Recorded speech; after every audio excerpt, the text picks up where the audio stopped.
Hello friend, এর আগের ভিডিওতে তো এই ডালের সম্বন্ধে তোমরা সব কিছুই জেনেছো। তো চলো আজকে আমি এই ডালগুলো বসিয়ে ফেলবো।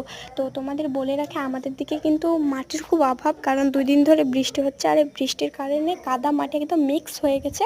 তো আমার ছাদে কিন্তু 3টে কাপে মাটি রাখা ছিল, তাই আমি ওগুলানেই বসিয়ে দেবো। এই যে তার মধ্যে কিন্তু একটাতে বালিও আছে। আমার আশা যে বালিটা থেকে হয়তো যদি হয়, তো এই বালিটা থেকে হবে সাকসেস। তাই কি করলাম, আমি অ্যালোভেরা নিয়ে নিলাম। এমনিতে অ্যালোভেরা খুব ভালো রুট হতে সাহায্য করে, রুট হরমোন হিসাবে অ্যালোভেরাটা আমি ব্যবহার করি।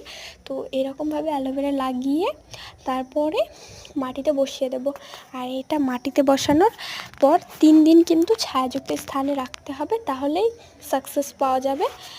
আর এই যে আমি এগুলো কিন্তু এরকমভাবেই লাগিয়ে দিলাম, দেখো কি সুন্দর লাগছে। তো যাই হোক, এবার আমি বলি, আমার এই সন্ধ্যা সকালের যে ডালগুলো এনেছিলাম সেগুলো হচ্ছে আমি এই জায়গাটায় লাগাবো। আর আমার নিজেরও জানা নেই সন্ধ্যা সকালের গাছের ডাল থেকে চারা হয় কি না। তো তোমরা জানলে অবশ্যই আমাকে কমেন্টে জানিও। আর আমার ভিডিওতে কিন্তু বেশি বেশি করে লাইক কমেন্টস করো।